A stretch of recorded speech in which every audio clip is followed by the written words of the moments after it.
एक बार की बात है। एक छोटे से गांव में एक गरीब कुम्हार रहता था। उसका नाम रामू था। रामू बहुत ही मेहनती और ईमानदार था, लेकिन उसकी बनाई हुई मिट्टी के बर्तन बहुत कम बिकते थे। वो सोचता रहता था कि कैसे उसकी स्थिति में सुधार हो सकती है। एक दिन गांव में एक बड़ा मेला लगा। रामू ने सोचा कि ये एक अच्छा मौका हो सकता है अपने बर्तन बेचने का। उसने अपनी सबसे अच्छी चीजें मेले में बेचने के लिए तैयार की।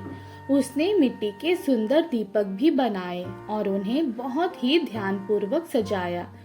जब रामू मेले में पहुंचा, उसने देखा कि वहां बहुत सारे अन्य विक्रेता भी थे जो बहुत ही आकर्षक चीजें बेच रहे थे। रामू को लगा कि उसके साधारण मिट्टी के दीपक शायद किसी को पसंद नहीं आएंगे।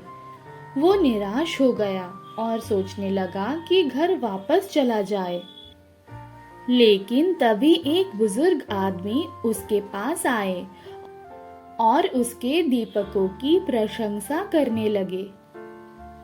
उन्होंने कहा, तुम्हारे दीपक बहुत ही सुंदर है। इनमें एक विशेष बात है, ये हमारी पुरानी परंपराओं और संस्कृतियों को याद दिलाती है। बुजुर्ग की बातों से रामू को हौसला मिला। उसने अपने दीपकों को बेचने की कोशिश की। धीरे धीरे लोग रामू के दीपकों की ओर आकर्षित होने लगे। वे दीपकों की सादगी और सुंदरता से प्रभावित हुए और खरीदने लगे। रामू के सारे दीपक बिक गए और उसने अच्छी खासी कमाई की।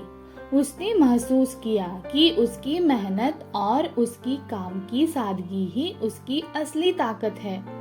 रामू ने ये भी सीखा कि कभी भी हार नहीं माननी चाहिए और अपनी कला और मेहनत पर भरोसा रखना चाहिए। इस घटना के बाद रामू का आत्मविश्वास और बढ़ गया और उसने और भी सुंदर और बेहतर बर्तन बनाना शुरू किया। उसकी मेहनत और ईमानदारी ने उसे गांव में एक सफल कुम्हार बना दिया। इस कहानी से हमें ये सीख मिलती है कि चाहे कितनी भी कठिनाइयाँ क्यों न आए, हमें कभी हार नहीं माननी चाहिए। मेहनत और ईमानदारी से किया गया काम हमेशा फलदायक होता है।